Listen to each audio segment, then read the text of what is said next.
একদিন টুনি birthday cake কিনে বাড়ি ফিরছিল। বাড়ি ফেরার সময় দেখে ডাইনির মেয়ে মরে পড়ে আছে।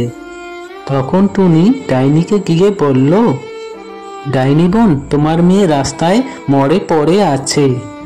টুনির এই কথা শোনা মাত্র ডাইনি তখন তার মেয়েকে দেখতে যায়, গিয়ে দেখে সত্যি তার মেয়ে মরে পড়ে আছে। তখন ডাইনি মনে মনে ভাবে আর বলে, এটা নিশ্চয়ই টুনির কাজ, সে হয়তো আমার মেয়েকে মেরে ফেলেছে।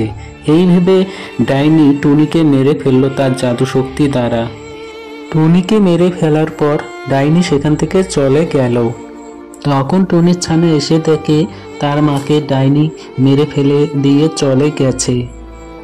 এরপর টুনির ছানা টুনির মৃতদেহকে নিয়ে গেল ডাইনির কাছে। ডাইনির কাছে গিয়ে টুনির ছানা বলল, ডাইনি, তোমার মেয়েকে এই রাক্ষসটি মেরেছে, আমার মা মারেনি।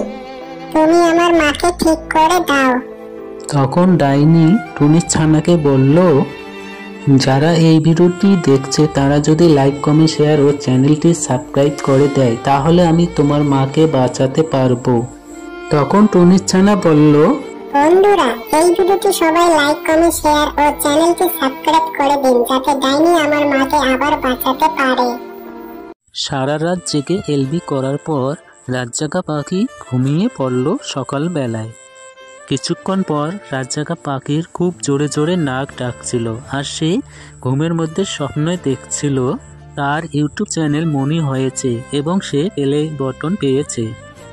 এদিকে রাতজাগা পাখির স্বামী টোনা এক বালতি জল এনে তার গায়ে ঢেলে দিল এবং মোবাইলটি হাতে নিয়ে বলল, সারা রাত জেগে জেগে এলবি করবে আর দিনের বেলা ঘুমাবে, আমার জন্য খাবার তৈরি করবে কখন, আর আমি অফিস যাব কখন?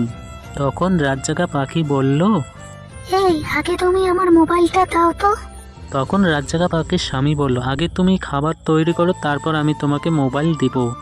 তখন রাতজাগা পাখি বলল, মোবাইলটা দিয়ে দাও গো, আমি লাইভ ভিডিও করব। তখন রাতজাগা পাখির স্বামী বলল, মোবাইল আমি একটা সত্যি দিতে পারি, সেটা হচ্ছে এই ভিডিওটি যারা দেখছে তারা যদি লাইক, কমেন্ট, শেয়ার ও চ্যানেলটি সাবস্ক্রাইব করে তাহলে আমি তোমাকে তোমার মোবাইল দিয়ে দিব। তখন রাতজাগা পাখি বলল, বন্ধুরা, এই ভিডিওটি যারা যারা দেখছো তোমরা সবাই লাইক, কমেন্ট, শেয়ার ও চ্যানেলটি সাবস্ক্রাইব করে দাও যাতে আমার স্বামী আমার মোবাইল আমাকে দিয়ে দেয় লাইভ ভিডিও করার জন্য।